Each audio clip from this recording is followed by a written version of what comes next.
get started in just a minute. We've got some stragglers coming in.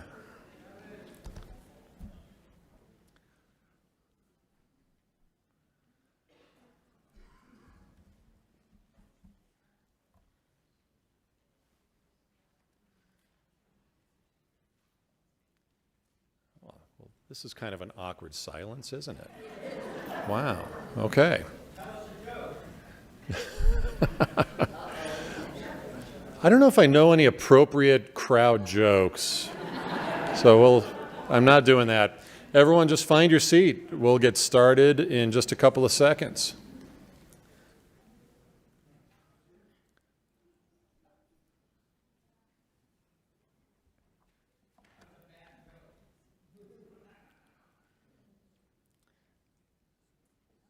Thanks to you, we're just going to start having bouncers so we can just, But Jeremiah is going to be the first 186th. But anyway, let's get started. So welcome, everybody. Thank you for being here. This is our Recovery Court graduation. So thank you. So by show of applause, how many, I know we have 13 here, how many here are graduates that are graduating today?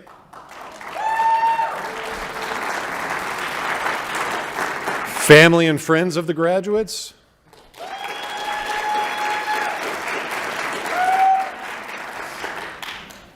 Community partners, team members, providers?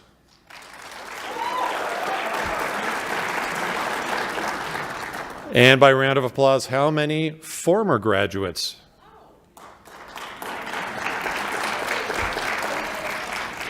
That is too cool. All right. So, we've been having these graduation ceremonies for many, many years now. We change things up a little bit each time. We try to. There's no guest speaker today, primarily because we have a record. I think this is a record, 13 graduates today. So, good job. So, I plan on giving some opening comments, and then we will start with our Bullhead City promotions, our Bullhead City graduates, then we'll move to Lake Havasu, and then we'll finish off with Kingman. After that, I'll have some closing remarks, and that will be about it. But for those of you that are not graduates or participants, I want to give a little background of the program. The Adult Recovery Court program started in January of 2012. It was a pilot program, a relatively small one that operated in Kingman. And since then, it's expanded to Bullhead City and Lake Havasu as well. We have team members from our community partners in all three cities. I think we have over 40 team members amongst the three cities. And we work with approximately, I would say, 40 to 50 participants in all three cities combined. I have been in the criminal justice system for over 25 years, first as a lawyer, then as a judge. And I'm here to tell you that this program works, and you're going to see evidence of that today. This is also one of the toughest programs that there is. The graduates you're going to be hearing from today have attended dozens of court hearings. They've endured dozens of lectures from me. They've had weekly meetings with their probation officers. They tested randomly, usually on average of at least twice a week. They have received hundreds of hours of treatment in group and individual settings. Again, this program is not for the faint of heart. This is a very tough program. And of course, the subject matter is tough too, right? We're talking about making changes, and change is hard. It's really tough stuff. So again, I wanted to provide that context a little bit for our graduates. I a lot of times would have some individualized comments for each of the graduates. I'm not doing that today because we have 13 of them, and you're here to listen to them, not me.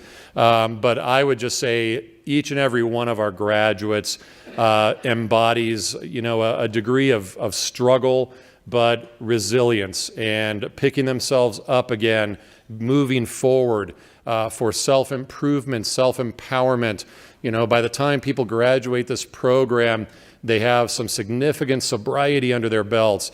If they don't have a diploma, they get a diploma. They earn that. They better themselves through employment and safe, stable housing. These graduates have worked really hard, and they're certainly deserving of all the kudos that they're going to get today. So we have some promotions today in each of the 3 cities, and to kind of go over that. Some of them are surprises, some of them not. And if I call your name up for a promotion, please stay up here until I tell you to go. You don't have to give a speech or anything. In fact, I'm ordering you not to give a speech. But you'll be up here for a photograph. And this happens almost every time. Some of you may be hoping your name is called and it's not. Get over it. It'll be okay. Just be happy for your fellow participants that are getting the promotion, and your time is coming soon as long as you, continue to show up, work hard, and be honest, right? So, don't get bent out of shape if you thought today was your day and it's not. I'm sure it's around the corner soon, okay? And then for the graduates, you are expected to give speeches, by the way, but when you come up here, you'll be able to give your speech. You'll get a certificate of graduation. We also have a couple of sort of parting gifts for you, a really cool book, a Bluetooth speaker, and a commemorative coin for this program, okay?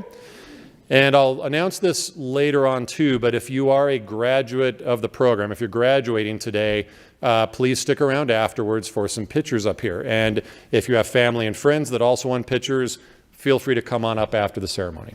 So without further ado, let's talk about Bullhead phase promotions. Oh, and for those of you that aren't familiar, this is a 5-phase program. Everyone starts out at phase 1. You have to complete 5 phases before you can graduate. And so we're going to celebrate some phase promotions. Okay, this one is a surprise, and hopefully he's happy about it. Moving from phase 1 to phase 2, Shane Bradshaw.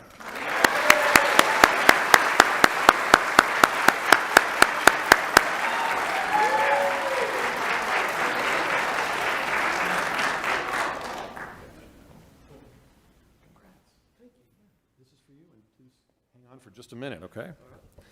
And moving from phase 4 to phase 5, Amber Bond.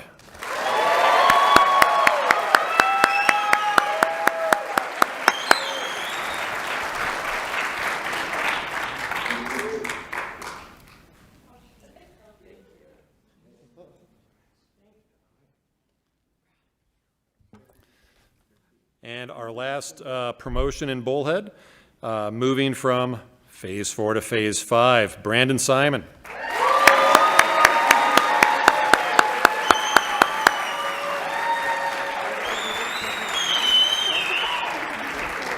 Oh, I lied. There's one more promotion after Brandon. Sorry, Heather, I freaked you out, I bet. Moving from phase 4 to phase 5 also, Heather Weir. Come on up. Sorry about that. And a picture.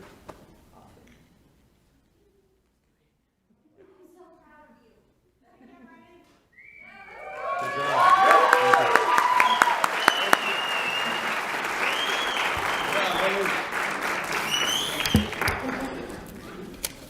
All right. Moving on to our Bullhead City graduates. Our first graduate is Katie Anderson. Come on up.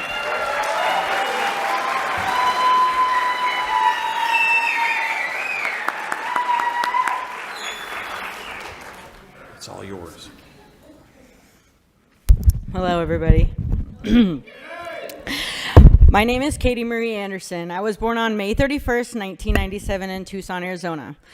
My family moved me to Anchorage, Alaska when I was 1 year old. At age 6, I got adopted by my grandma because my mom was in active addiction and my dad had moved back to Tucson.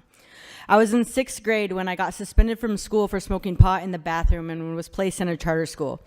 Getting in trouble there and not making good grades, in 2014, I went to the Alaska Military Youth Academy, which was the hardest thing I did growing up, but the best decision. I got my GED and graduated from the program. After, I decided I was done with school and was going to start drinking heavily. I was 16 years old when I ran away from school and first used methamphetamines. I continued my active addiction until age 17 when I found out I was 3 months pregnant. When I found out I was pregnant, I moved back home and stopped using, went back to school and graduated with my diploma. At 18 years old, on January 2nd, 2016, at 4:38 a.m., I gave birth to my beautiful daughter, Aurora Opal. Shortly after, I started my destructive behaviors again. After 5 months, I couldn't chance losing my daughter to the system, so I gave her to my mom while I was continuing my active addiction. For 3 years, I was on the streets, actively living the life of a criminal. I decided I was ready to change my environment after waking up one too many times cold alone in my car. On October 15, 2019, I moved to Bullhead City, Arizona, thinking a change of environment would make everything all better, although my destructive behavior and active addiction came along with me. I thought I was fooling everyone, got enrolled in college, and stayed home out of trouble. I convinced myself I had my addiction under control, and I was ready to have my daughter back. In October of 2020, my mom brought my daughter to Arizona from Alaska to start her life with me again. Shortly after my mom left to go back to Alaska, one night, I snuck out to the casino in my grandma's van, thinking my daughter was asleep, which didn't end well. She woke up while I was gone and told my great-grandma I had left in her van. This situation ended with us getting kicked out. With nowhere to go and having my daughter back with me, I decided to move to Chino Hills to try living with a sober, successful man I had just met, thinking I could continue my active addiction and he would never find out. Once again, this didn't end well. I moved back to Bullhead, got my apartment, and was again thinking I had my addiction under control. This time, I had a lot more free time because my daughter had started school. I used my free time doing scandalous things with scandalous people, thinking I was coming up or doing what needed to be done. On November 24th, 2021, I finally got arrested. I spent 30 days in jail and got bailed out with the promise to my grandma that I would go to sober living. So I found a sober living where I could have my daughter live with me and still be able to work on my recovery. This place is called Angel Manor. While I was there, I worked on my recovery, got a job at Del Taco, and talked to my grandma every day about how I wanted to come home and how ready I was. My grandma wanted me back in Bullhead too, but they didn't trust me enough to allow me to stay with them. So I did some research and found the West Care Safe House. Shortly after, I moved back to Bullhead and lived there. Transferred my job from Kingman to Bullhead and was thinking that it would be okay if I had a drink that led to 2 and then 3, and before I knew it, I was drinking at work, sneaking alcohol into the safe house, and slowly started triggering my destructive behaviors again. After 6 months, I ended up moving back in with my grandma and still working at Del Taco, drawing a thin line with them because of my drinking. I decided it was time to get a different job because I felt like they were on to me. So I got a job at Carl's Jr. While I was working there, I continued drinking and shortly started using meth again. I lost trust with my grandma's again and got involved with disruptive people. I knew this path I was on was going to end badly, but I just couldn't stop. On January 24th, 2023, I ended up back in jail with probation violation. I got the opportunity to be in recovery court program where I have learned the tools I need to help me through challenging situations. I have made great friends and built a strong foundation full of an amazing support system. Recovery Court has given me the opportunity to break down and identify root issues I was dealing with by participating in the IOP program at Southwest Behavioral. Today, I can use the tools I have learned to overcome challenges, reach out to the right people, and express my emotions properly and come up with a solution. Now, at this point in my life, I am fully employed at Popeyes. I have graduated peer support training and am a certified as peer support specialist. I completed the vocational trainee position at Southwest Behavioral, and today I have 477 days clean and sober. Thank you. The most important thing is that I have gained trust, respect, dependability, and love from the ones I never thought I would get it back from. With the choices that I make today and the person I have become, I am now an inspiration to ones that I never thought I would be. I stand here in front of you today as proof that if you surrender and trust the process and work harder than anyone else around you, you will live a positive and successful life. Thank you.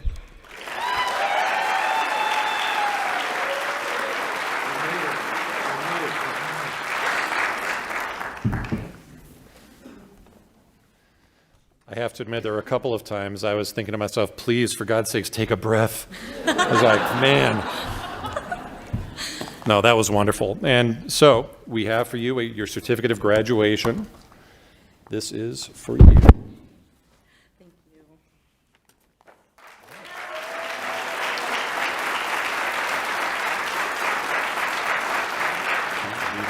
Okay, thank you. Good job. Thank you so Thank you. much. Thank you, Mom.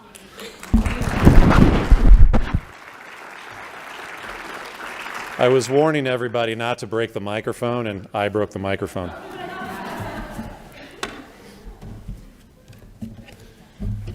Our next graduate, Zoe Cardoza.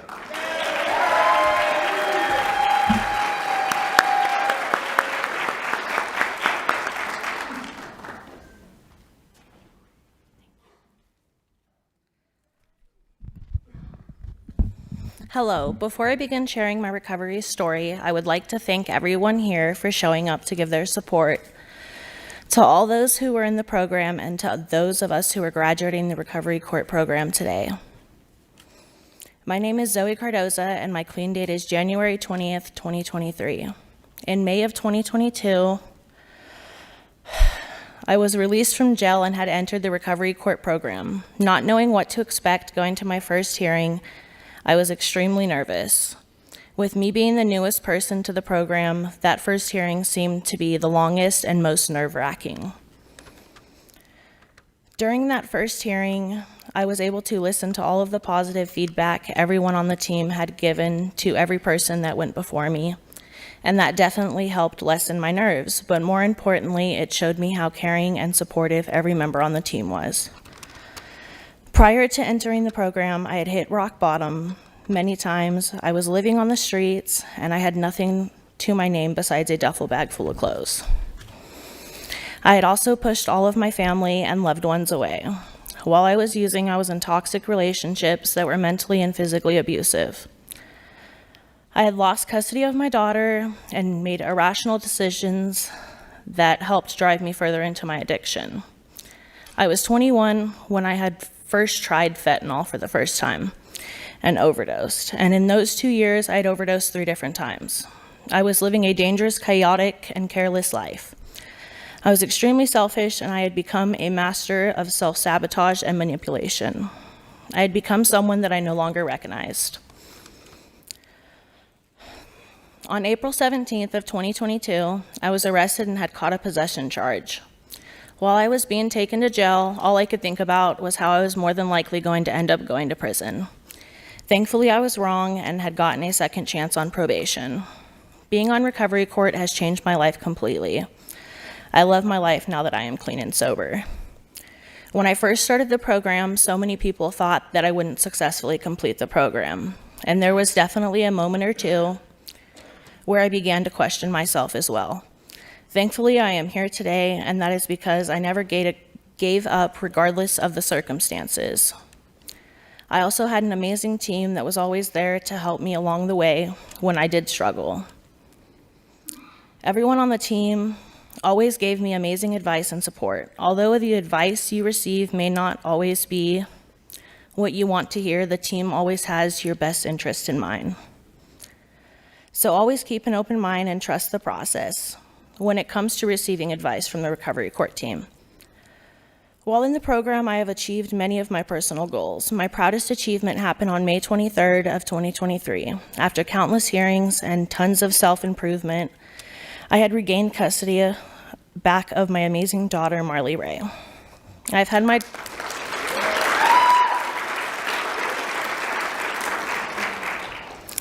daughter back in my life for almost a year now, and my life has never been greater.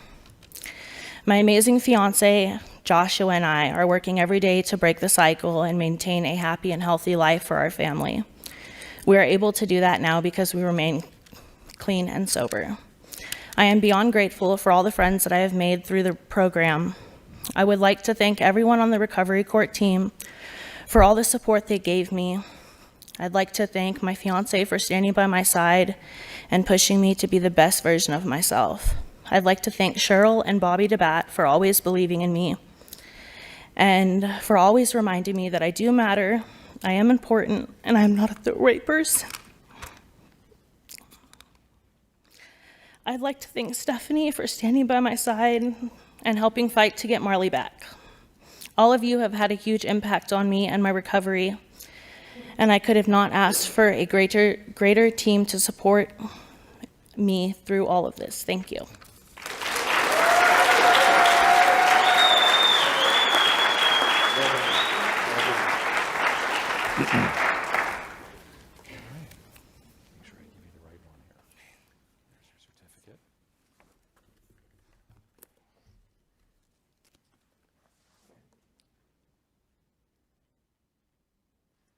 These are all for you, okay?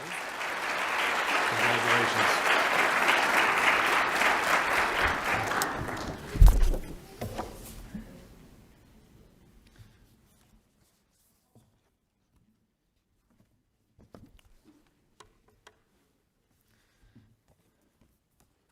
I don't think I need to announce the next graduate because it's up on the screen, right? So, Bianca, come on up.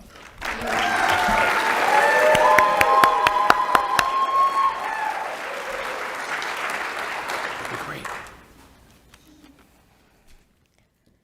Good morning, everyone. My name is Biancacisos. I currently have 2 years, 1 month, and 3 days clean and sober. I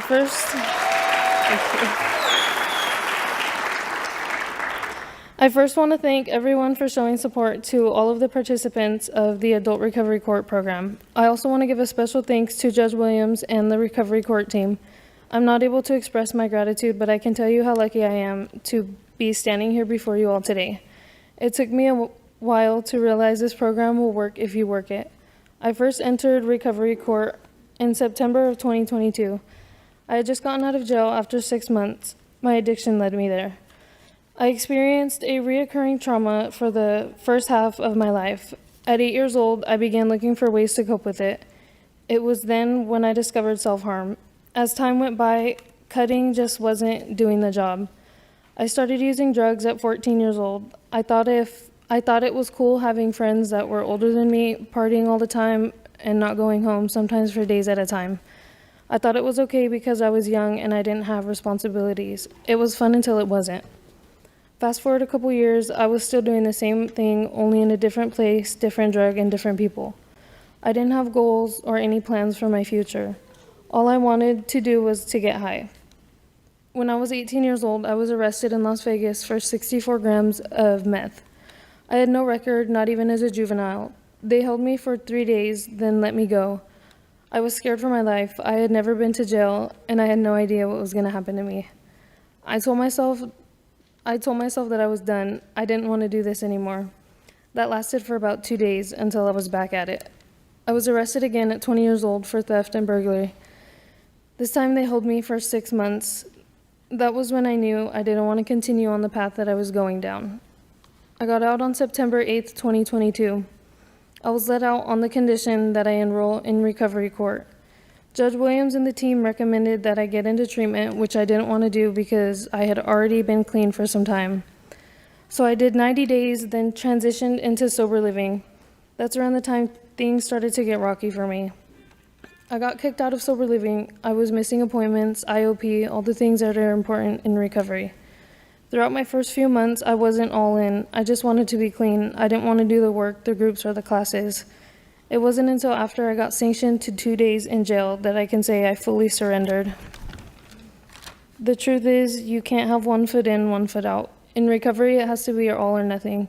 I can sit here and say I want this to work until I'm blue in the face, but it means nothing if I'm not putting in the work and the effort in order to live the life that I know I deserve. This program works, but only if you truly want it.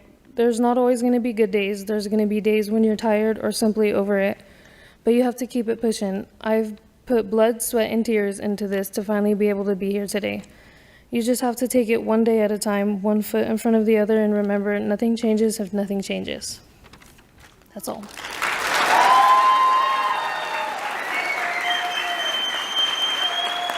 That was wonderful. That was wonderful. There's your certificate of graduation. And Let's get a picture.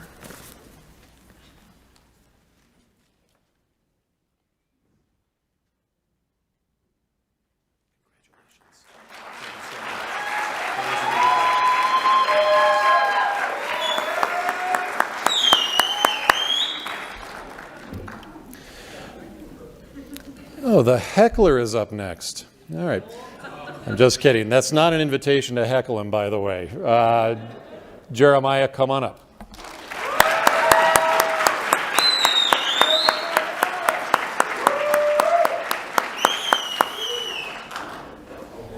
The floor is yours, sir. Awesome, thank you. Good morning, everybody. I'm Jeremiah, addict, alcoholic, heckler. My story starts on December 31st, 1999. It was just before midnight. I was 10 years old and in the 5th grade, one of the brightest kids in school. I even made the news twice for it. I didn't know how much influence this night would be for me, let alone the rest of the country. I sat there on the couch, watching South Park for the very first time and waiting to ring in the new year, as well as waiting to see if technology was going to fail all of us. Due to this, I asked if I could have a beer without knowing that it would be the start of my drinking career. Fast forward 7 months to July 4th, after having moved to Phoenix, I would experience being drunk for the very first time, which is a very interesting feeling. That would be having drunk an entire pint of Southern Comfort. The next 2 years would be that of many trials, tribulations, as well as a whole lot of survival while continuing to drink beer weekly with people who at that time I had looked up to a lot. In 2013, at the age of 14, was another influencing time for me as it was my freshman year in high school. I also got a little brother. I took 2 weeks off school to go see him. It would be the first time I smoked weed and be the start of a 20-year career doing so. I also was smoking cigarettes that same year. After turning 15, I'd be a full-blown alcoholic, which would continue until I was 33, as well as smoking weed. When I was 16, I was introduced to meth, which led me down the rabbit hole even further.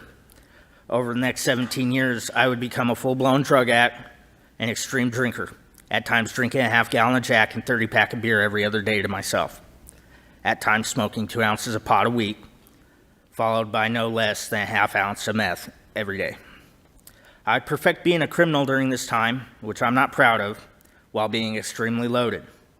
By the age of 32, I had been to jail 4 times, put on felony probation, and was looking at 13 years in prison. Over the next 6 months, I was still fighting the system. I landed in the adult recovery program, which was one of the best things to have ever happened. I went to Tallis Harbor February of last year, got put on meds for anxiety and depression. When I came back and didn't go back to revive, showed up for court, the judge asked me how everything was. I told him it was all sunshine and rainbows, which was not only the last time I went to jail, but the turning point for me in my recovery. I surrendered to the program. I would do 65 days in rehab, complete several outpatient service classes like IOP, substance use relapse prevention, codependency class, and phasing up 5 times in the recovery court program, which is why I'm here today. Today I stand before you 13 and a half months clean and sober,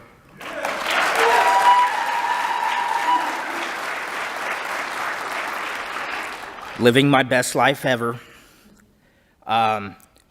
I'm over 200 pounds, which is 65 pounds more than when I started this program. I look like a sucked up Safeway Science chicken, don't get me wrong. Having graduated the peer support class, getting state certified, as well as accomplishing one of the biggest things I've ever done in my life, which is graduate this program. I owe it to my hard work and dedication to my recovery, AA, NA, and those people in my life who are my biggest supports during the past 16 months and the days to come in the future. For me, going back is not an option.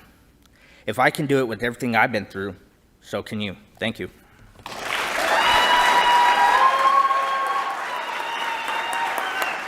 Excellent. You're a natural. You're a natural.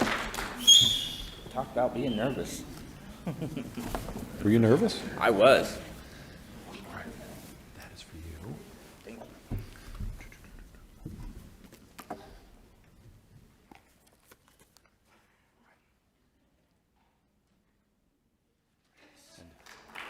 Well done. Thank you.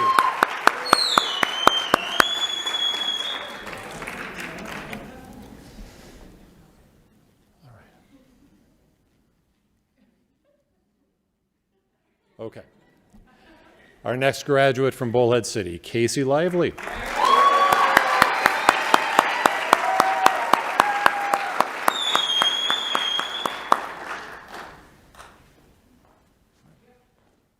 got this.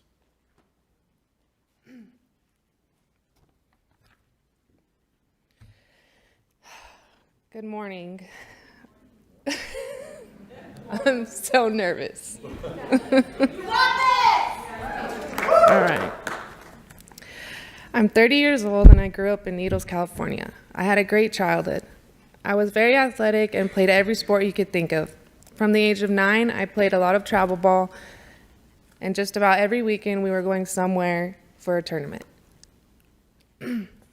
I was a straight A student. The rules were, once I got home from school, it was homework, and then I could go outside and play with my friends that lived on the same street as me until the streetlights came on. I strived to be the best in my class. I ended up graduating with honors with a 3.5 GPA. But I had some struggles along the way. I had been experimenting with pain pills here and there, and I think I did it just to try it at first. For a while, it was like that. I didn't really like them because they would make me throw up, but I still would take them sometimes. But then at 16,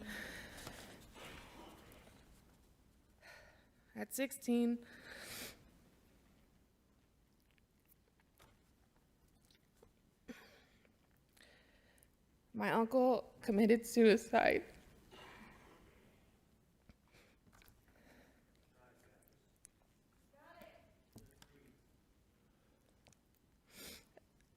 And that was very hard on our family.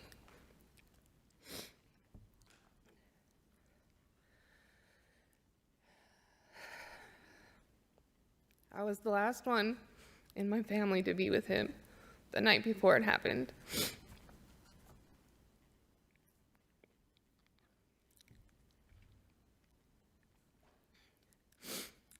So there was always this, maybe if I could have said something or seen something was wrong. Maybe if I would have told him I loved him when he got out the car, it could have changed something. After a while of trying to numb the pain,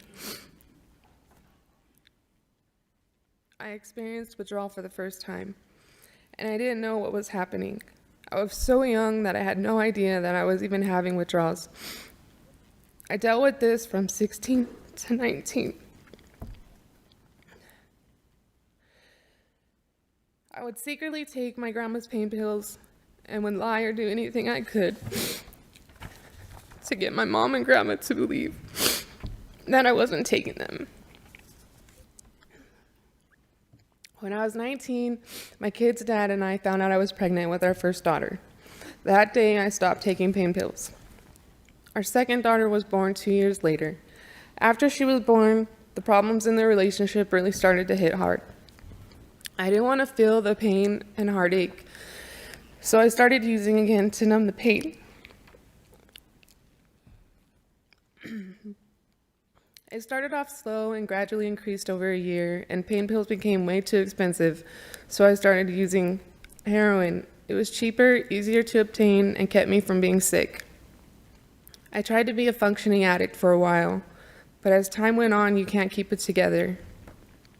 My family tried to help, and I never said no to rehabs or to trying, but I never was really trying.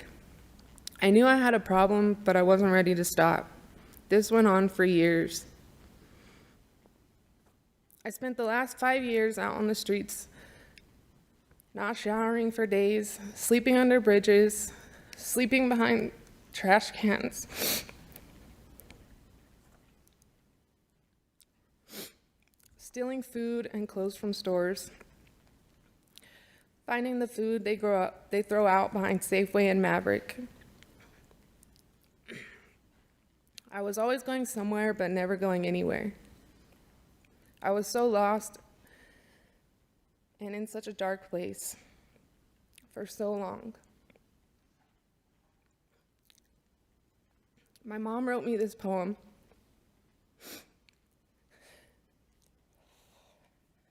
in the middle of all the struggling. It's called Rise.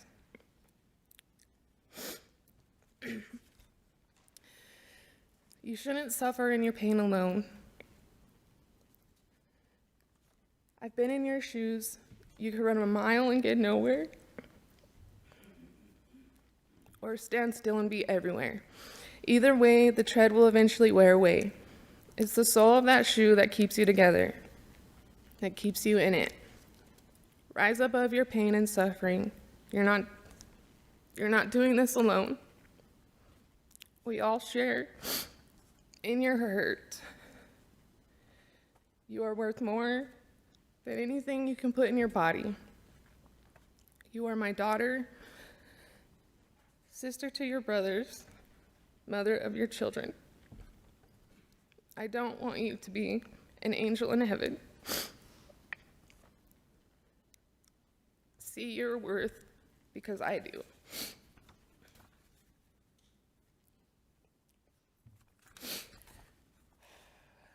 It has been a long road to get where I am today.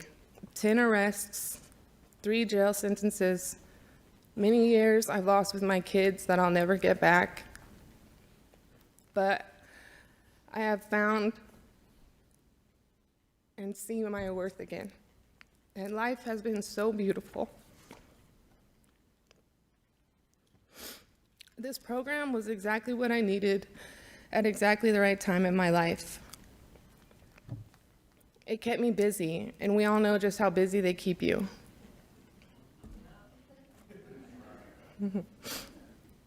But it was good for me, and exactly what I needed when I was finally ready and finally made the choice to change. It's held me accountable for my actions. It's helped me work on myself and help me find myself again. In the beginning, Ashley and group would ask everyone what their strengths were, and I would never have an answer for her. And if I did try to answer her, I would tell her that I'm going last.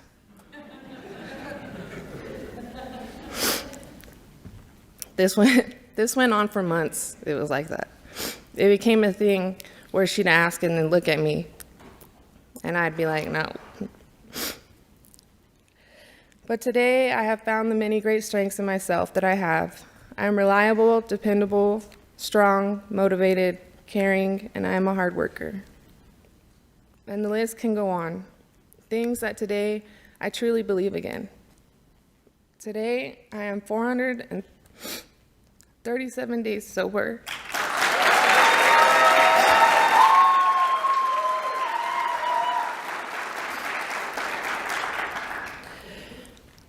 I'm able to be a mother again to my girls. I work a full-time job, and now I look forward to what the future holds for me and all the things I will continue to strive for and accomplish. Thank you.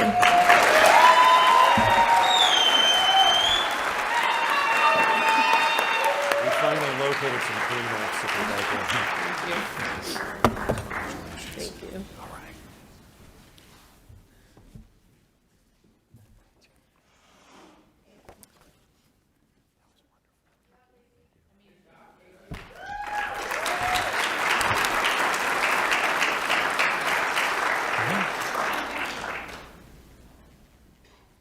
This is all for you, okay? That was amazing. Thank you. Thank you for sharing.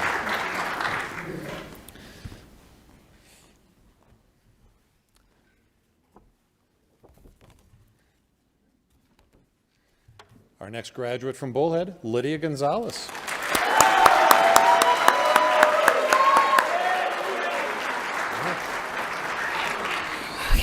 Hello. Okay. I want to thank everyone for being here today. This is a very special day for me. I'm Lydia, and I've been sober since October 29, 2022.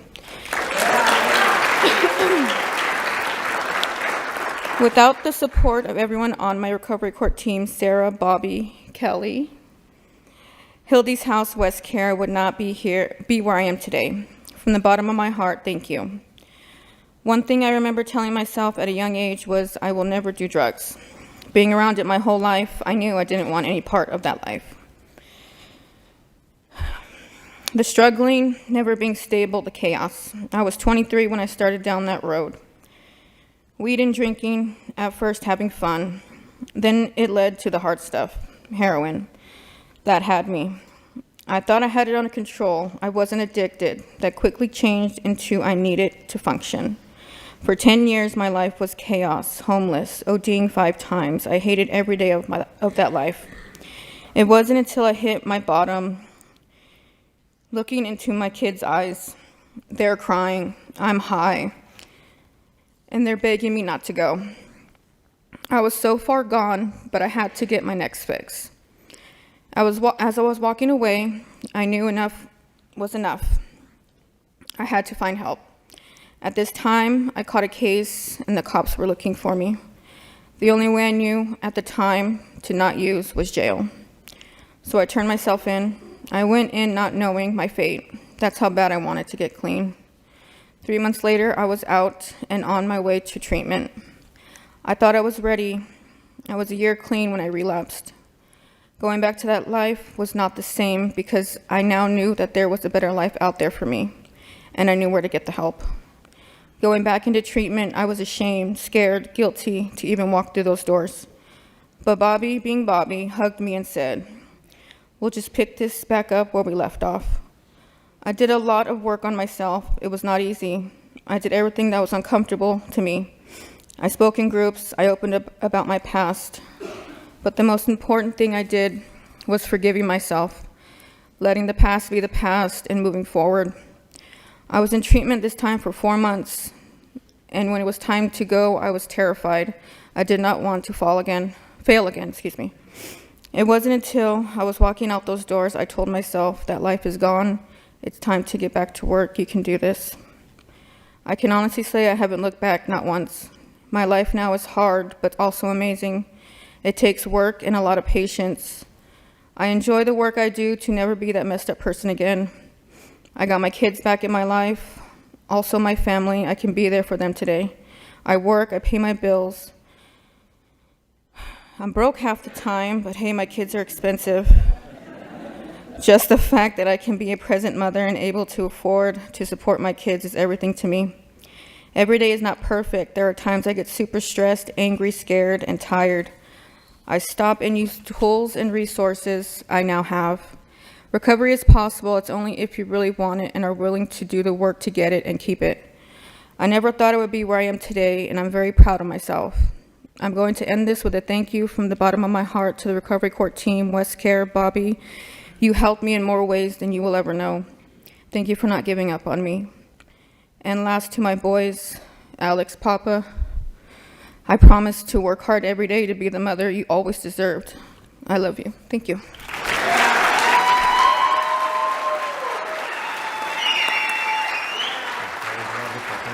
Thank you for sharing. Here's your certificate of graduation. And we'll get a picture and then I'll give you all this stuff. Okay. Want to open? You want to open?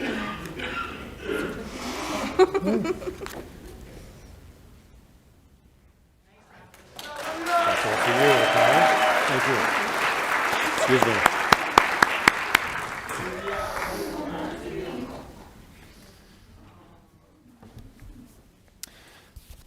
All right, before we call up our next graduate, this next graduate, I think, is one of 2 that is getting actually 2 certificates today. A graduation certificate, but also a sanction-free award. So, come on up, Shannon. You got this. Okay, let's do this. Hi everyone, my name is Shannon St. John. Let me start this way. If anyone would have told me that I'd be standing here today and be giving a speech about my journey in recovery, In my mind, body, spirit, and utmost truest heart, I would have thought they lost their mind. In order to help you fully grasp and understand how much this program has helped me to open my inner freedoms, to shape my perspectives and start tearing down this wall of confusions I have built within me, I will take you on my journey. I grew up in Germany, my father a US soldier and my mom a German. My family had to happen to be very dysfunctional, where drug addiction, alcohol abuse, and mental, physical, emotional abuse was the norm. There was more bad days than good. After my parents became very toxic to each other, a divorce was to come. My mom became sole custody of me, being a child, and due to having to do my best to keep my mom away from sinking away into her abscess, I began to grow hatred towards life. That was the point in my life when I started building that wall inside me, not knowing how much it will affect me later in life. Not being able to help my mom to step away from her own addiction, I found it easier to join her. What a child wants and needs and doesn't get, they will go and search it anywhere they can. Unfortunately for me, I found solace in drugs. Seeing how happy my mom was high, I figured this is it, what happiness is, being high. Fast forward to my pregnancies in March 1999 and November 2000, followed by my daughter in April 2005. Enjoying motherhood and being sober until Mother's Day of 2005. My daughter has passed away on SIDS. Not able to grasp or comprehend anything, not understanding the pain or emotions, and just sinking into depressions. I gave my 2 sons to their father. I tried to talk about it in therapy, only shutting myself out from everything, resulting to fall deeper into depressions. Then reminding myself, hey, I know how to be content in life. Drugs. As my life was in bits and pieces, I went to my mom's, and sure enough, a blast, I was relieved. Months passed, life took its way, and no return calls from my mom. I went to go see her just to discover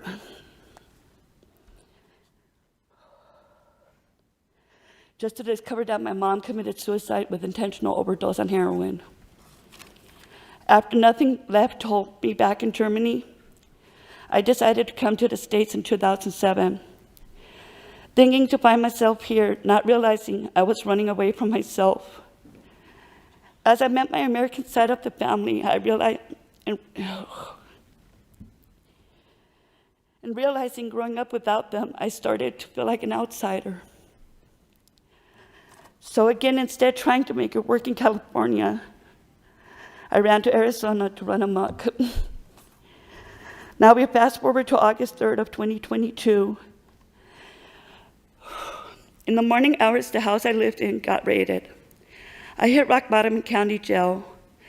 The DA came at me with a plea for guaranteed probation, and rest was up to the judge. I asked my lawyer to see if I can get an adult recovery court. That's how my recovery started. I got out of jail with 111 days clean time and got right away started with my paperwork. For first court date, I was super nervous, not knowing what to expect from this program. But standing here today, I have to openly admit I am proud of myself and who I am becoming. If it wasn't for any of the people or programs I'm about to give credit to, I seriously doubt I would have been able to come close to successfully completing this program. To begin with, my counselor, Bobby, from West Care, who helped me to work through the stages of grief and all the emotions and feelings I harbored within the last 19 years.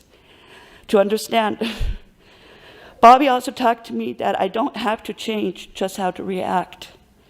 The anger and confusions from life got easier for me to understand how we discovered the origin of it. So a big thank you to Bobby from West Care. Most of my tools I have also learned from IOP at West Care. Reach out to talk about what bothers. Here I want to thank my roommate Eddie Brown and his son James Brown, and my best friend Alexa, also to help Food for Families and all my friends who went along the journey of my recovery with me. I also learned in IOP coping with my life now and maintaining my sobriety. It also made me understand how my drug addiction damaged my mind and body and spirit.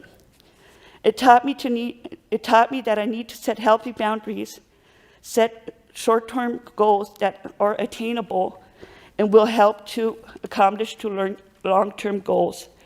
And of course, a huge thank you to Judge Williams and the Adult Recovery Court, also to the Probation Department, and to help to set a platform that allowed me the guidance to travel in the right directions.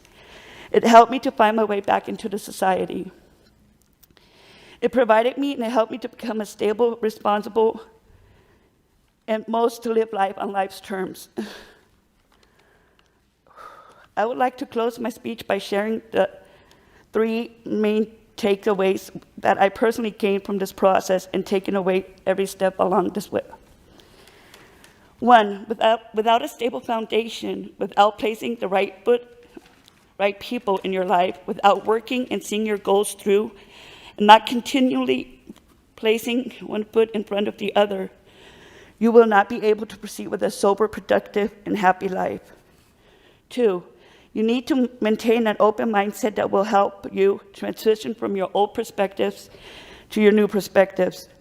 Don't be too hard on yourself if you make mistakes. Mistakes are there to be learned from. Don't allow your inner fears to cause you to lose your faith in yourself. 3, and most important I've learned throughout this program is when life gets tough, never give in or give up. By doing so, you're giving up on the present and future freedoms that will provide you with the most complete happiness within you. That, I'll be honest, I have been searching my whole life for. Thank you for allowing me the time to speak and share what's on my mind, but also in my heart. I want to say to every participant involved in this program, if I can complete this program, so can you. Thank you.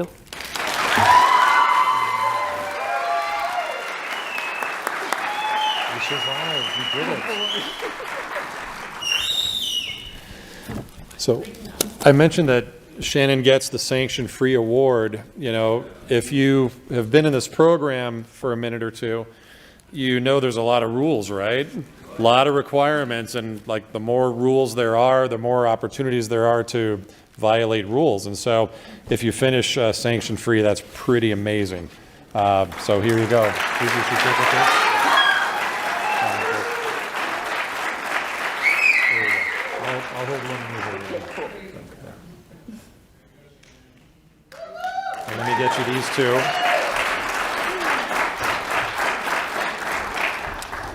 These are all for you. Thank you. Thank you. Great job.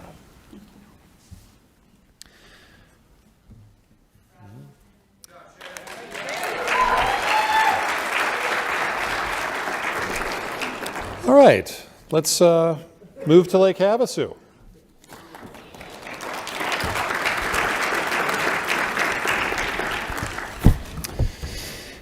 I believe we have one phase promotion to celebrate today from Lake Havasu. That goes to Larry Lidweiler. Come on up.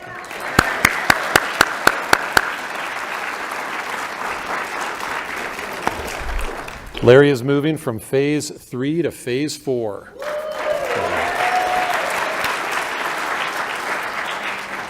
Congratulations. Thank you. And that's for you.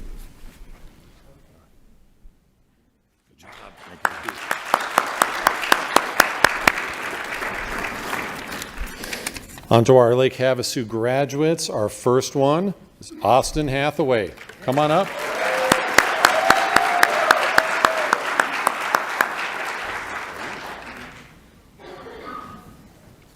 Hi, how's it going? My name is Austin Hathaway, and I would like to take a few moments to express my gratitude to the drug court program. Everyone who has helped me in the last 2 years of my recovery. At first, when I knew I was going to be enrolling in the drug court program, I was very nervous and uneasy. I never expected for myself to be in the drug court program. I have heard over the last many years that it's a difficult program and the success rate is fairly low.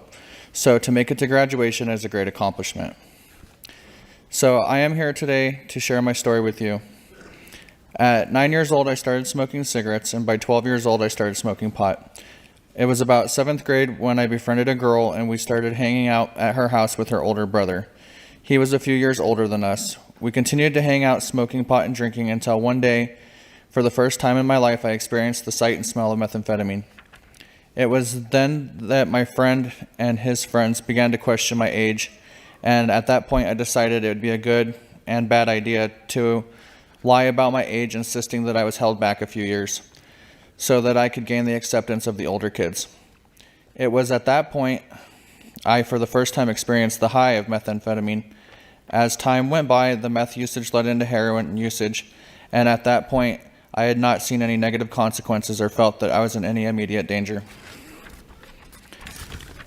Things had gone on that way for 3 or 4 more years to come, and it was then that I had started to feel the need to get my own instead of acquiring it from others sharing. So when I turned 16, I dropped out of high school and got my GED. It was that week that I took the test and passed. Now I could get a job so I could pay for my own habits. I had become a landscaper and slowly worked my way to the top, driving the truck and trailer for my boss.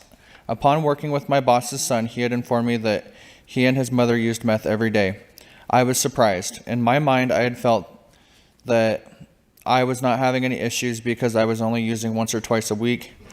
And when he told me they were daily users, I thought to myself, maybe there was such a thing as successful tweakers. I never really knew where to find it except at my one friend's house.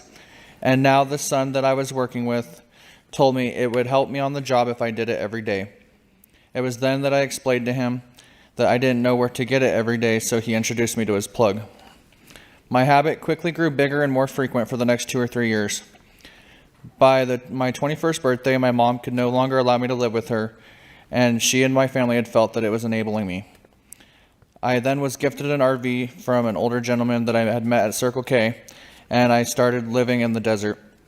I was able to stay in one place for about a month until a sheriff informed me that I had to move 14 days, 25 miles every 14 days. So every 14 days, I was borrowing money for gas to move my RV from one side of town to the other until my transmission went out. At that point, I had a friend tow me with a chain, and that's when I realized things were really getting out of hand. My friend would no longer tow me anymore after the 5th or 6th time moving all the way across town. I then proceeded to move in with a friend at the Royal Inn where I got a job working on boats, and that was when I started using fentanyl. I lost the job after 2 months, so I could not pay the rent. Furthermore, I got myself into a situation where I had been arrested. After 90 days, I was released with 3 years probation. My friend and I moved into the desert with a bumper pull trailer with no vehicle to tow it. It was in the middle of summer and it was very hot. I was stuck at Craigie Wash with no way to get into town. Between the heat and lack of food, plus having to walk many miles into town just to sneak into RV park bathrooms to shower, I had lost as much weight as I thought even possible. I now only weighed 165 pounds. I continued to get high however necessary while on probation, only because my drug testing had not been set up yet, and my dumb friend was telling me that I could have a couple free passes at the beginning of probation. I very soon realized that that was BS. My one friend who was also living in the desert had a son who was moving back to where he had come from, and I had bought a Toyota Camry for $200. Surprisingly, it ran and drove. A week later, I was pulled over for no registration and insurance, and they searched my vehicle, and in the back they found a roll of tinfoil and a straw. I explained to them I was already on probation and proceeded to go back to jail. While I was in jail, I got a phone call from a nice man named Roman. He explained that I was eligible for the drug court program.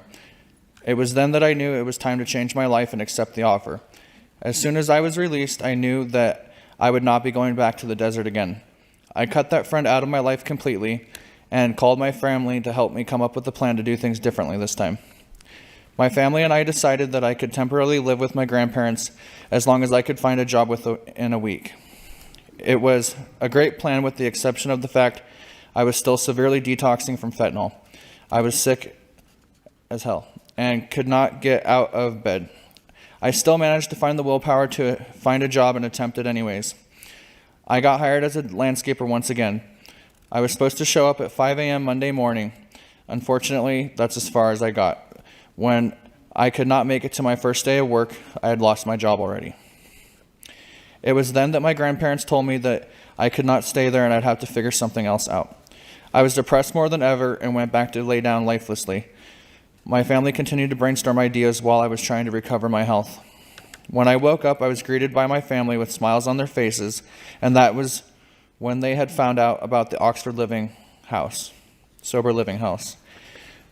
We called them and asked for an emergency meeting, and their response was, yes, of course. Come on over and check it out. That same night, they told me that I could move in, and this was the true beginning of my recovery. They gave me 1 month to live there free of rent while I detoxed and found a job. It took me almost 2 more weeks to feel fully better, and that is when I started my job at Jack in the Box. Some time had gone by, and I was working my program and participating in the drug courts program, and it was working very well for me. I was at the Oxford house for about 6 months before I got the opportunity to move into my mother's vacant rental house. As a year had gone by, I had a few hiccups, but with the help of Southwest Behavioral and the drug courts program, I was able to overcome these small obstacles. Things had finally smoothed out, and I had now been at Jack in the Box for a year and a half.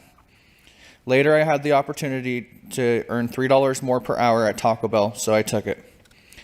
I had worked at Taco Bell for 6 months, and one day, Judge Williams, the drug court program, and I were having a discussion about long-term goals and an even better career. They were proud of me for what I had accomplished, yet they still pushed me to do even better. It was then that I found the job as an electrician where I am currently employed today. I would not have made it this far without the help from Roman, Susan, Judge Williams, CMS, and everybody else who has been in my corner with the drug court program. I also want to give a special thanks to my family and friends who have all been there for me dearly. Thank you for taking the time to hear my story and participate in the drug court graduation.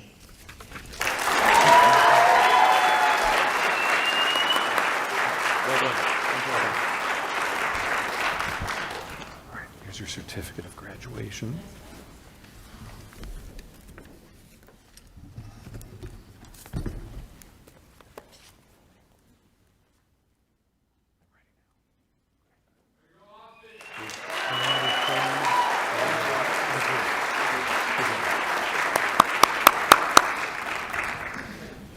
All right.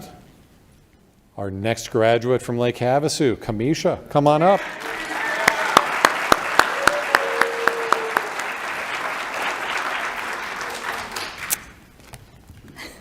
Okay. Okay, first of all, I'd like to thank the whole drug court team, Susan, Roman, Judge Williams, my sponsor, Jamie, my mom, all my friends, and all my family for all the love and support. When I was released from jail, I started this journey of recovery court. At first, I was very upset because my daughter was 1 at the time and in California, and I was stuck here in Arizona. There was nothing I could do about it except finish this program. At first, it was very difficult. I had court every Tuesday, IOP classes, drug tests, and work. I was so overwhelmed, but I wanted to be clean more than anything, and I knew going back to jail wasn't going to help me. This program was my only hope to being with my daughter. So I was determined to graduate no matter what. People say it's easy to get clean, but almost impossible to actually stay clean and sober. Every day I wake up, there's a part of me that doesn't want to do it anymore, and it's a constant battle in my head. So I realized that I will be in recovery for the rest of my life. I will never be fully recovered. I'll have to work on this myself for the rest of my life. The desire for change comes from within, deep down into your soul. I'm a grateful addict that has found recovery, and now I no longer have to use drugs to live my new life. Every day it gets easier, and thanks to Drug Court and Southwest for believing in me when I wasn't able to believe in myself. This program has given me the tools and confidence to be successful in my recovery, and I can finally be with my daughter and be the mother that she deserves. Thank you.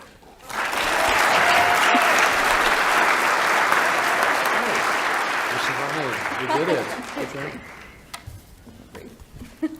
Take a deep breath. There's your certificate of graduation. There. All right. Let's get a picture. Thank you. Great job. Thank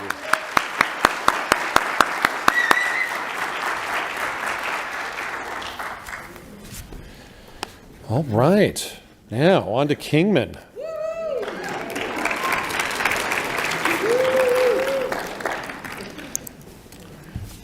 Kingman's a rowdy bunch, huh? I think one of our team members said this, and one of our Bullhead team members, and I think it would make a great t-shirt at some point. Kingman goes hard, right? Anyway, but that's another story. So we have one phase promotion from a client that's relatively new in the program, but really working hard. So moving from phase 1 to phase 2, Laura Eierstedt.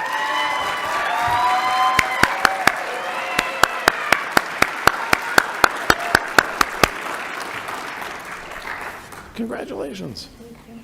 Good to see you too. Thank you. Oh, all right, let's get a picture. Good job.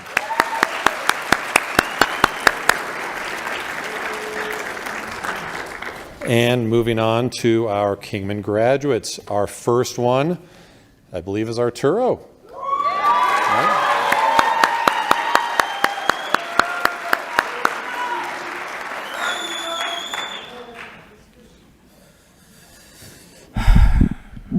Good morning, everyone.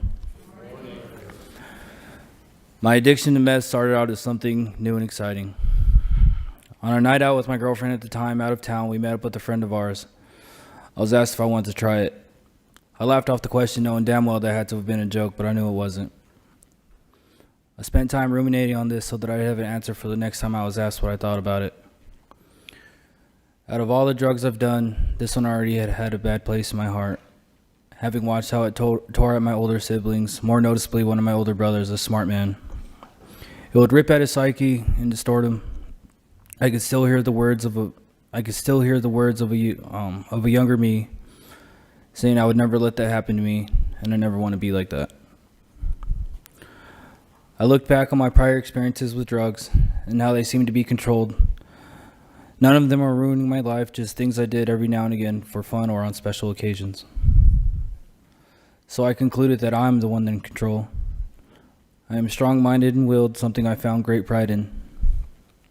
So I thought to myself, I'll give this a try, and that if there was even the slightest change in my girlfriend or myself, that I would cut it from my life and say that was a fun experience and carry on just like I had done before. That was not the way things went at all.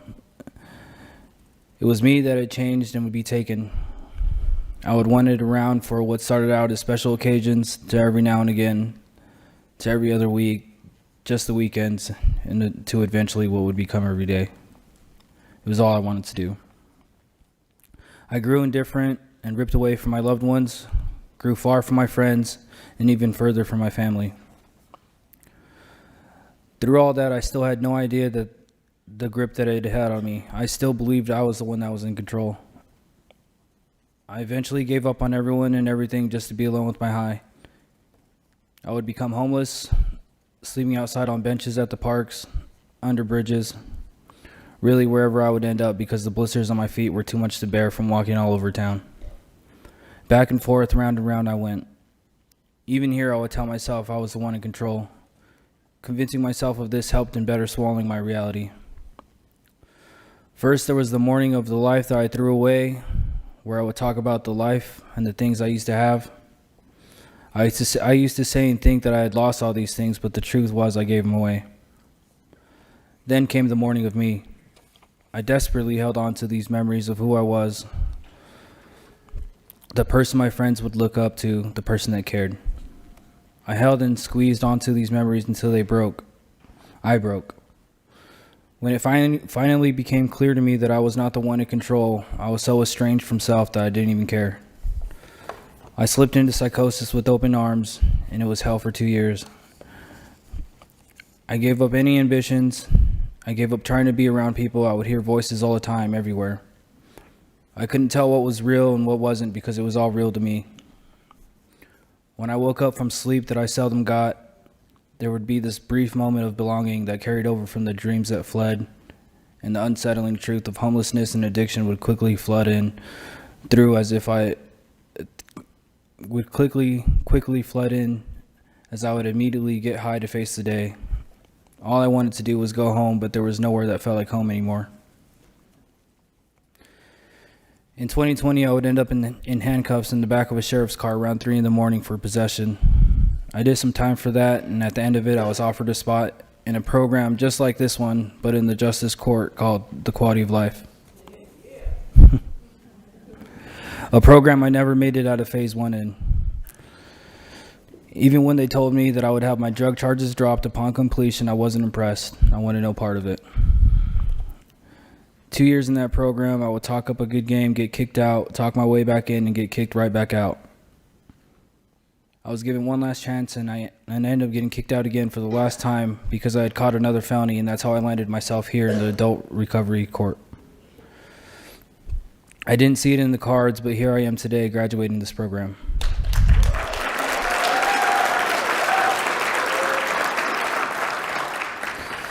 Okay, here is where I would like to share my success in this program. I'll begin with what would become the cornerstone of my recovery, and that is simply showing up. Because today I show up today for my friends, my family, my loved ones, and the newcomer.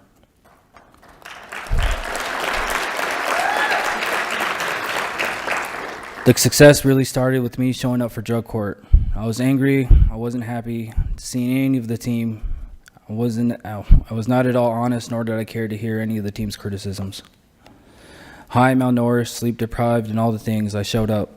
Mostly late, but I showed up.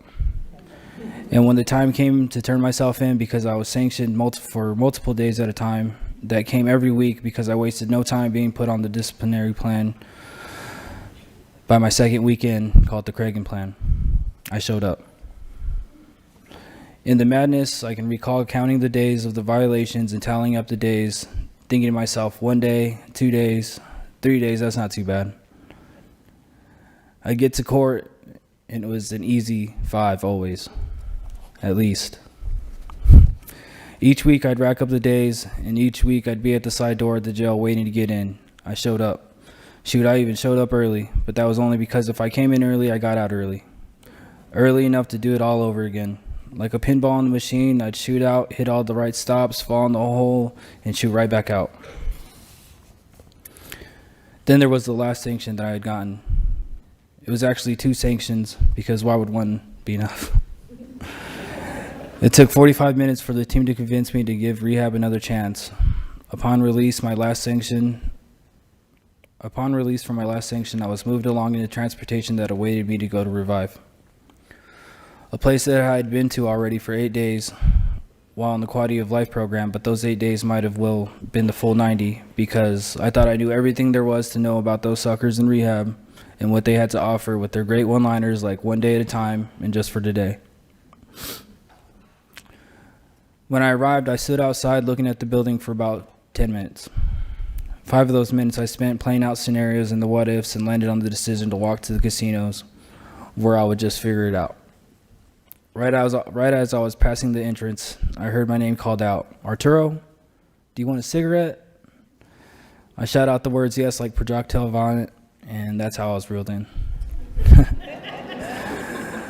That person would be Chris Getz from Revive.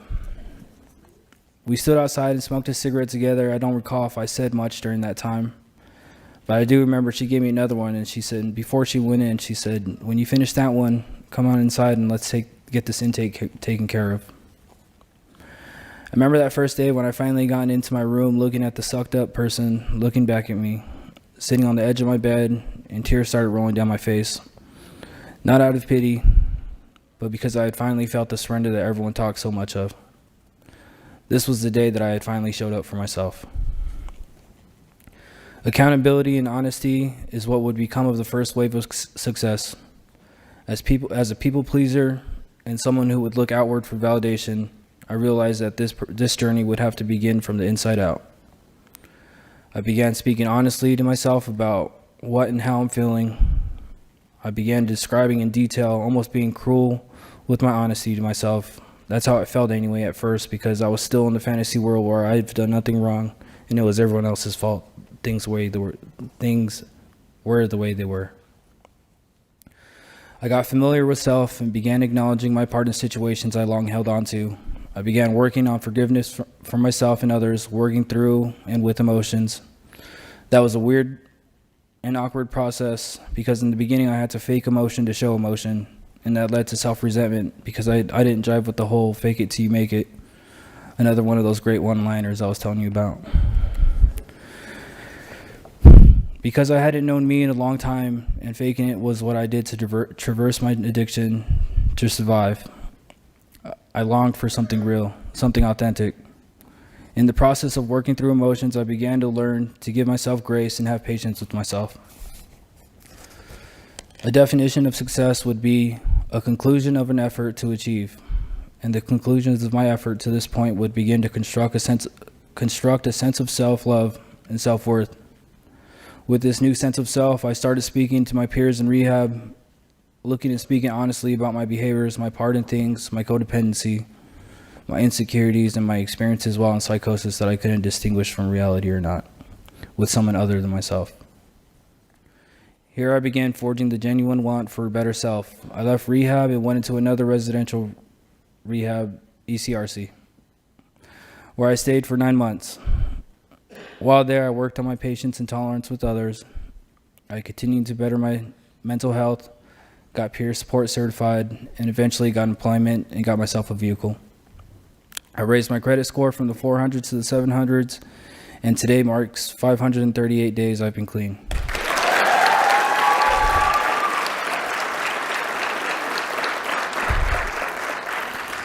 Thank you, Sydney, Dakota, Renee, and Holly for being there and helping me with so much. I didn't talk all that much, but when I did, I was honest, mostly, except that time I lied about how many electronics I had. You lovely ladies are the best, and I thank you. I found what real friends are and what it means to be a real friend through the NA program, what boundaries are and how to use them through Southwest Behavioral. Thank you to Shelly, who helped me tremendously in the beginning, Elaine, who helped me keep everything in check, but it was Nikki who really brought it home. You are all the best. To Revive and the amazing team they have there, Chris Getz, Chris Luciano, Barb, Ronnie, Jamie, and the great Victoria. You all played a great role in my recovery. A huge thank you to the Adult Recovery Court team, Judge Williams, Susan, Diane, Stephanie. You've all provided me with the opportunity to turn my life around, and I am so grateful for that. Also a thank you to the team with Quality of Life program. And last but not least, a special thanks to my beautiful girlfriend and her family. Thank you for accepting me into your family, my friends, my family. Thank you for being so supportive. It means so much to me. Thank you to those who didn't give up on me, and especially to those who doubted me. For the newcomer, I'd like to leave you with this. Find out who you are, find out what your core values are, and use them to build healthy boundaries with yourself and others. And with it, I hope you find your self-love and worth through the hard work. Speak your truths and stand in them. And if you're scared, good. The only way through this is through this. The person you want to be is directly behind the stuff you don't want to do. Oh, and get some wheels, because that helps so much. I want to thank you all from the bottom of my heart, and thank you all for coming to celebrate us on this big day. My name is Arturo, and I'm a grateful recovering addict.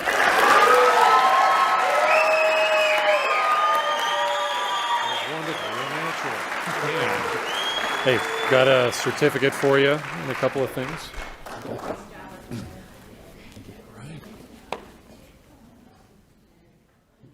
Great job. Let me give you a few things here.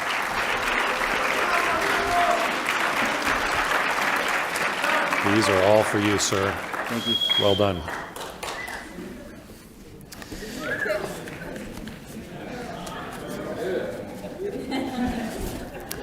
All right, our next graduate.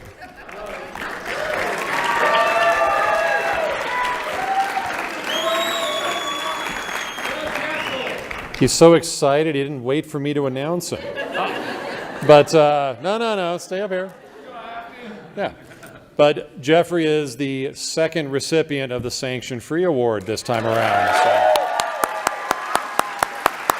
All right, it's all yours. Good morning. Thank you all for being here today. Hey, let's give it up for the May 2024 graduates. Come on. All right, so let me get started here. After writing over 100 pages for this event today, 126 to be exact, I knew I needed to spare you all and kind of break it down. Broke it down to 14, but I'm going to try to skip it and get through as fast as I can. So really, the important facts are, for me, it all started losing a daughter and a car accident that I found myself in the grips of the prescription drug addiction. Then from there, it just went on to smoking heroin. People I've known for 40 years are like, what the hell, Jeff? No, you're kidding. No. So, you know, from the start, I knew it wasn't going to end well. At 57 years old, starting that kind of stuff. You know, it was a great escape, short term. My life was spiraling out of control. I knew I had to stop before it was too late. So on January 25th, 2022, in honor of my daughter, I stopped. Cold turkey, as they say.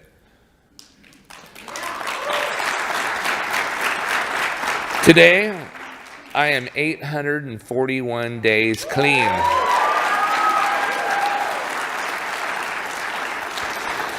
You know, my troubles were far from over at the time. You know, in my great escape, you know, with my drug addiction, I just didn't handle things well. I had caught in charges, and I knew it was time to face the music. So after spending months in jail fighting my case, I wrote a place called Revive. I went straight from the back door of the jail straight to Revive. It was the greatest thing I ever did. Oh my God, you know, all this was brought on by grief and trauma. You know, and I come from a time that, you know, men just didn't go reach out for help, you know. You didn't think about counseling and all that stuff. You just sucked it up. Well, you know, come up with things that you just can't suck up. You succumb to it, you know. So anyway, pretty much all my stuff was self-inflicted because I didn't reach out. I didn't have a support group behind me. So I did a really bad thing to myself, you know.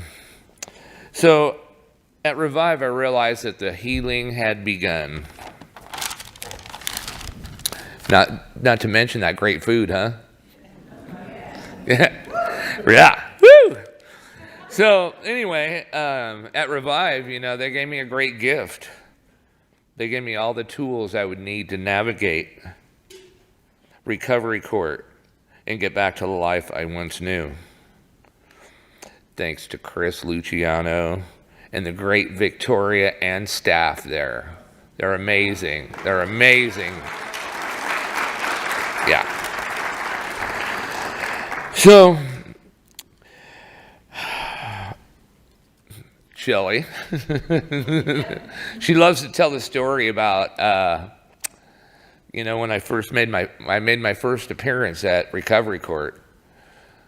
You know, and I'm talking, you know, I'm from Huntington Beach, California. Had a great career. Hazmat material specialist. McDonnell Douglas, astronautic division, to Kingman, Arizona, a felon and in drug court. Who does that? You know, I came to court one morning and I said, you know what?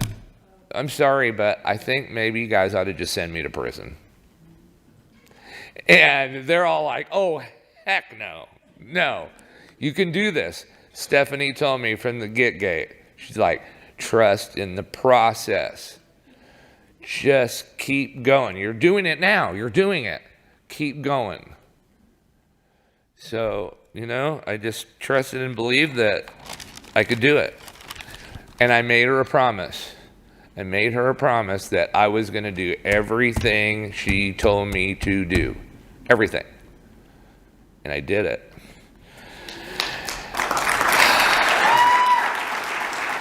Wasn't always easy, but I'll tell you what, it was a lot easier doing the things that were asked of you. It's a lot easier when you just do what you're supposed to do.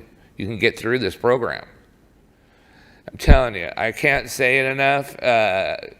Stephanie, making, a good rapport with your probation officer is not a bad thing. It's not. So,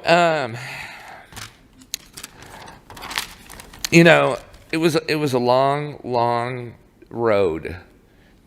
I got out of Revive, ended up in Cornerstone Mission to sober living. Blackout, 60 days, no phone, no contact. And, here the bills are mounting up. I've got a huge, court fines, rent, and I can't even have a phone. No work. And that's when I told him, it's like, you guys just sent me to prison. So Judge Williams was gracious enough to give me a court order to hand to the manager at Whitehart House and say, hey, give him his phone back, give him some freedom, let him get started. So that's when the wheels started turning. And I thank you for that, Judge Williams, because that's really what started my recovery right there, was be able to get on with my life. That was just the first stages of freedom, After many IOP groups, Nikki, Shelley, AA, NA, AAA, Yeah, CR every week. I managed to navigate through all this, Trusting in the process is a big deal, when you go to Revive, you hear a lot of things, just for today. I hated that. Oh, God, I hated that. But it's true. For me, that something that always stuck out, once things started sinking in my hard head, people, places, and things is a real big deal in this game. It is. Honesty, integrity, keeping your word. Stephanie kept my word. Higher power, Stephanie.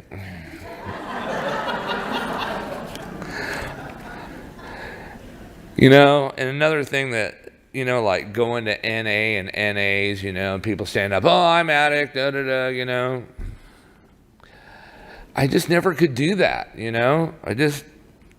So something that always sticks in my mind is that don't ever let your past mistakes define you. Right? Just got to move on from all that, Make good choices. Make good choices. It's key. So anyway, life is so much better. I've gotten all the things back pretty much that I lost, which was everything.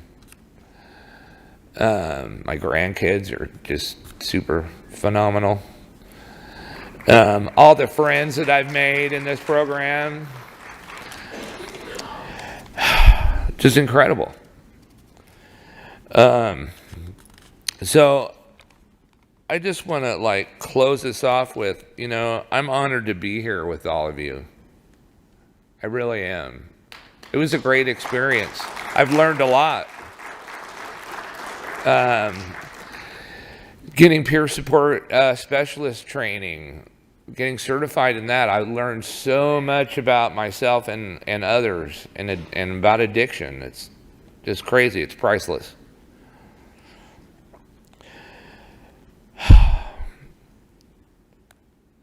So I'm grateful for all of you in my journey back to my life. I really am. Thank you guys so much. Again, so give it up for May 2024 graduates.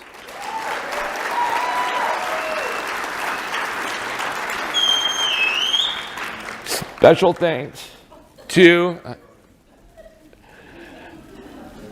esteemed Judge Williams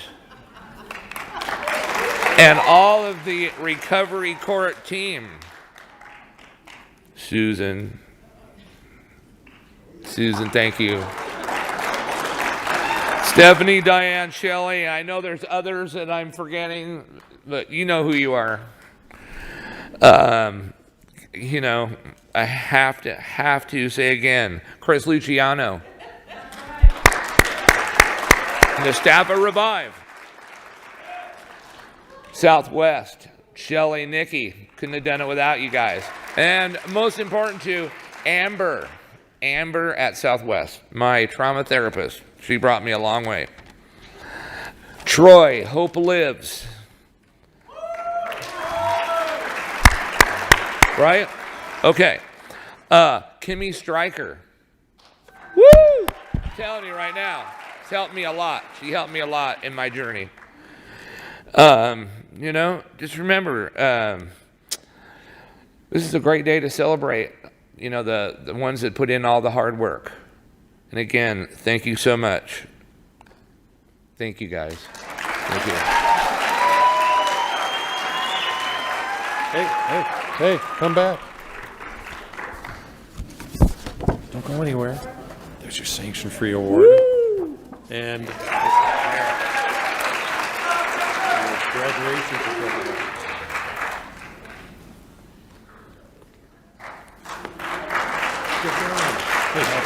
Good job. Hey, hold on, one more thing. Your parting gifts. All right. Thank you.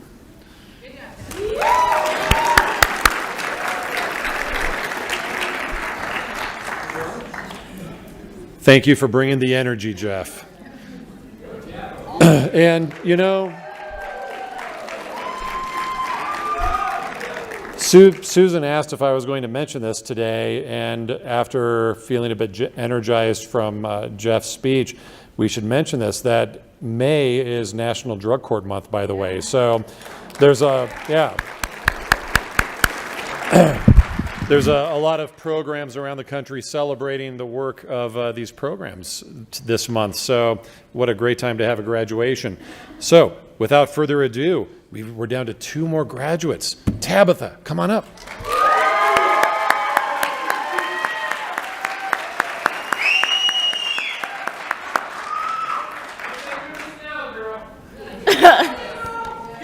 I'm so nervous, it's gross. Okay, so I'm not going to tell my whole life story, but I was in this program, I was in and out of jail, and on my way to prison. But I got one last chance when I first started recovery court. I didn't trust anyone and was convinced that everyone was in the court was just trying to send me to prison. I didn't think they were to help me at all. I showed up every day high and at least an hour late. I was a mess, so much so that the judge referred to me as a dumpster fire. I'd cried and cried about how I wanted to be clean, and I showed no effort to stop using. The judge asked me if I'd be willing to go to detox and rehab. I said yes, even though I had no intention on actually going, but the lovely Shelley had me kidnapped and sent off to detox. I left after only 30 days in rehab, but managed to stay clean for the next 7 months. In those 7 months, I had found out I was pregnant and scared, but I had support and people who helped me through it. When finally I accepted that I was pregnant and started to get excited about the fact that I was going to be a mama, I all of a sudden had a miscarriage. I isolated myself from everyone and didn't reach out for help that I needed, so I went out and used, and from there it went downhill. I didn't want to stop using and ran. I stopped showing up to court and stopped seeing my probation officer when I needed to. Even though I kept pushing everyone away, they kept pushing and reaching out to me. I finally decided to show up to Southwest super high and cried for Shelly to call my probation officer to come and take me to prison. I had given up. Shelly, being Shelly, told me to put my big girl pants on and get myself together. So I went to court the next week and owned up to my mistakes. They took me right from the courtroom to detox. Unfortunately, I was still testing positive for being pregnant, and apparently the detox in Bullhead didn't take anyone pregnant, even though I wasn't. So I detoxed at home, and Shelly made me sit in group being sick as heck. She would not let me go home. She gave me a blanket and told me to tough it out. I eventually got into detox and went to rehab, where I decided to leave 2 days later from. When I went to court next, I decided to bring my mom with me for once and ended up getting taken to jail for a 5-day sanction. It sucked having my mom see me taken away in cuffs. I did my 5 days and continued to stay clean. I ended up getting a job at McDonald's, where I worked for a few days and caught my manager smoking pills in the bathroom. I freaked out and called Shelly. She told me to walk out. I eventually ended up getting a job at Southwest Behavioral, where I still am currently working at. I now have 12 months clean and still going strong.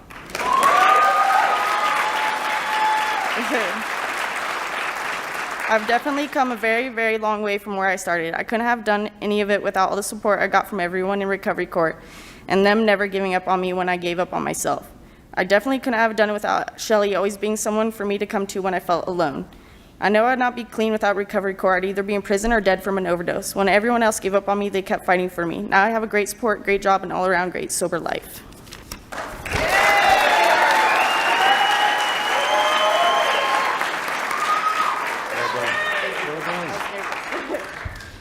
It didn't show. It's terrible. I hate it. Let's get a picture, and then I've got a couple of gifts.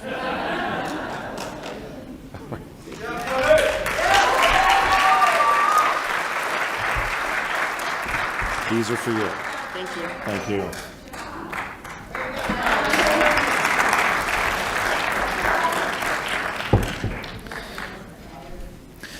You know, we have another phrase in recovery court: we reward honesty and punish dishonesty, right? Tabitha just gave a very honest assessment of public speaking. This sucks, I hate it. And so, but you did great, okay? Without further ado, our final graduate, Bandy Vote.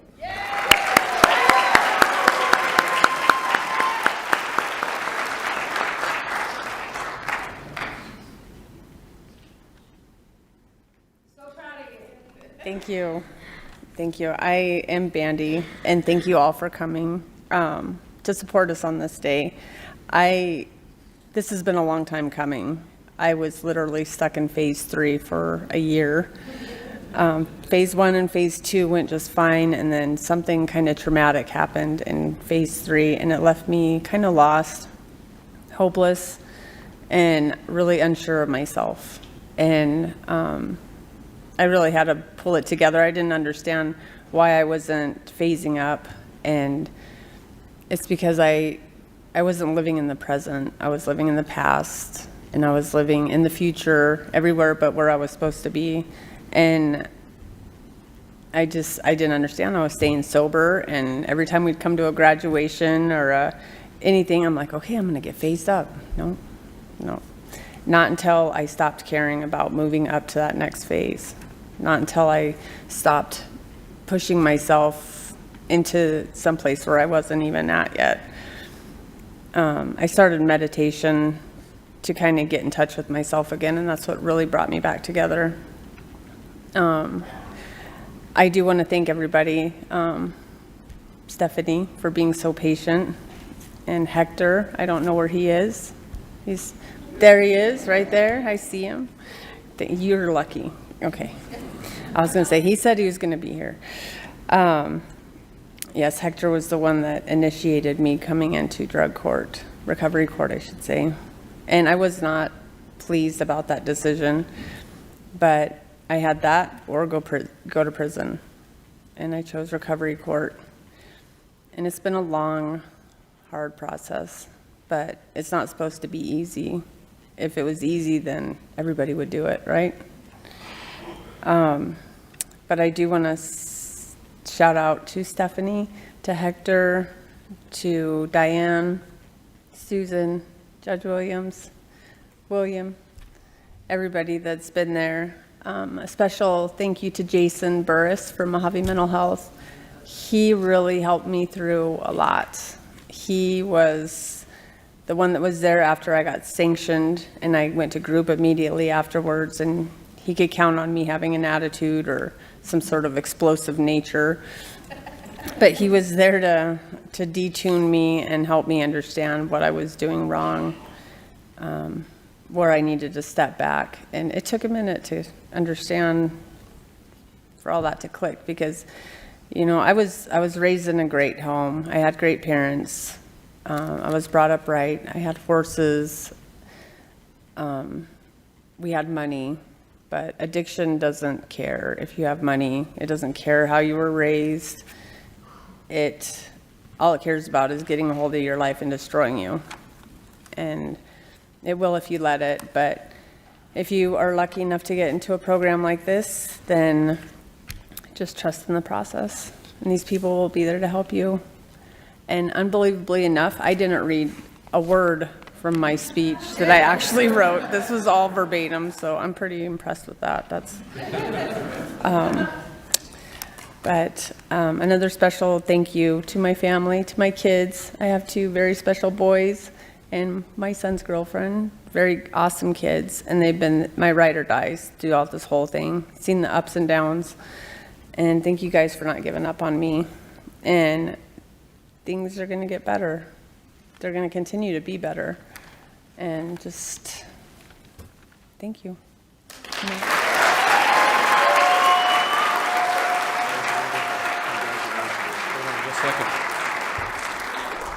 This is for you. Let's get a picture of that.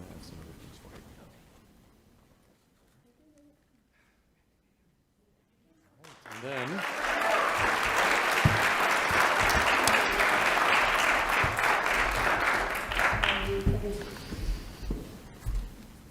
these are for you as well.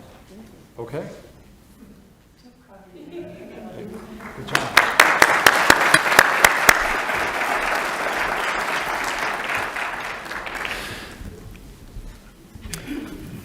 All right, so I don't know if this was the best plan because I have some things I want to say.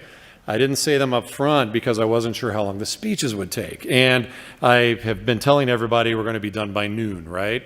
And now I realize I'm like the only thing standing between all of you and the exits. So I'll keep this brief. We'll be done by noon, I promise, probably in just a few minutes. But I wanted to point out a couple of things. The coin every graduate receives was, I believe, designed by Alan Palomino, now retired chief of probation. And it's really a cool thing. It's got the State of Arizona Court seal on the front. It says Mojave County Drug Court. And on the back, it says, I now have the tools, strength, and ability to overcome all challenges. So very cool. So again, a few comments. First of all, if you are one of the 13 graduates today, please stick around, come up front for at least one group photo. If you're here with family and friends, take all the photos you want, that's fine. But please stick around if you're a graduate. I would like to express some thanks, and I didn't identify every one of you because I know that I may forget one, but I just want to express some thanks to our team members, our community partners, our treatment providers, because without you, none of this would be possible. So thank you for your support.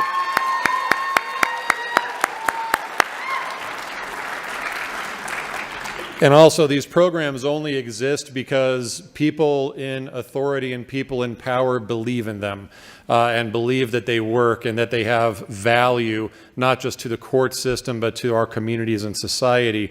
So I would like to thank our presiding judge, Steve Moss, our court administration, Kip Anderson, Kim Chapelier. They have supported our programs for years. I would like to thank our new probation chief, Ronnie Walker, who's here, for his support of the program. Thank you. And of course, Susan, Sarah, Stephanie, Diane, and Roman thank you for your tireless efforts as well.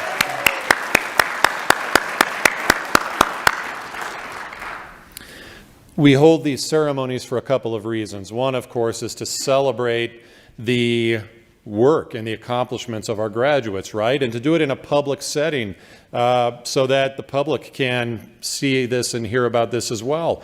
And that's very important. There's a second reason we hold these graduation ceremonies and we require all of our existing participants to attend. It's that hopefully you all draw inspiration from today.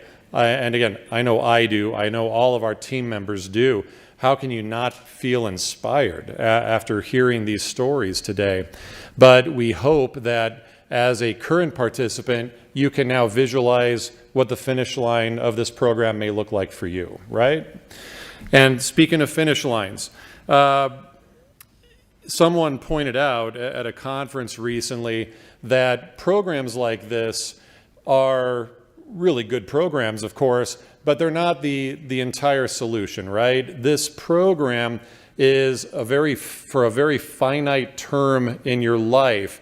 You know, you work with us for year and a half, some of you 2 years or more, but you know, it's a very limited time in your whole life. And when you think about it, you complete a program like this, there's a whole lot of life to live, right? And so part of the goal of a program like this, you know, it's not just about, hey, you cross the finish line, you're done, you can hit cruise control and be on your way. Recovery, like life, takes work. It takes time and attention and work every day. And all of the graduates have the tools to succeed. They know where the supports and the services are. They know how to advocate for themselves so that they can stay healthy. They can retain their independence and self-esteem and stay healthy. And so my encouragement to our graduates is to stay connected. There's a saying I first heard of a couple of years ago, and I've repeated it a number of times. The opposite of addiction is not sobriety. The opposite of addiction is connection. And I'll do one more. It's human connection. It's not this crap, okay? The opposite of addiction is human connection. And so this is a very tough program. Someone talked about how it doesn't have a really high success rate. The last time we ran statistics, about 27%, 28% of our participants make it to the finish line. It's a tough program, right? And that's a bit lower than the national average for recovery courts. But, you know, we also have a statistic that I think is much better than the national average. It's the reduction in recidivism, which means that our graduates don't get in trouble again. They don't get arrested again. They don't go to jail again or go through the court process again. And our percentage is actually much better than the national average because this program works. And it's because of the dedication of our teams that make it work. So, having done this for a number of years, I think the really successful graduates are the ones that maintain those connections. If you stay connected to the right people, the right places, and the right things, you'll be just fine. I'm almost done. But I'm going to share something that happened just within the last few days. As luck would have it, I had contact with a couple of graduates of this program.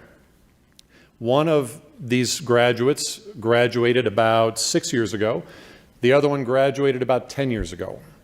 And, you know, life has probably not been a bed of roses for them, and it's not for most of us. There have been ups and downs. But I want to point out, I'm going to quote an email I received from our graduate from 10 years ago. I lost my sobriety date, but not all the knowledge I gained from recovery court, my treatment provider, and AA. I recently collected my year chip from AA. And I'm offering a round of applause to that graduate.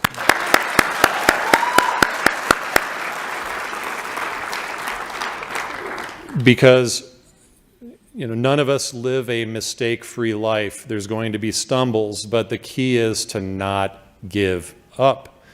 Don't give up on yourself. Don't give up on life. Dust yourself off. and keep moving forward and keep making progress. And some of you won't stumble, and God bless you, that's wonderful, but a lot of us stumble through life. But remember, you've got people that care about you, you've got people that will support you in your time of need, so stay connected, okay? So to the graduates, stay healthy, stay connected, stay awesome, okay? Congratulations to you all.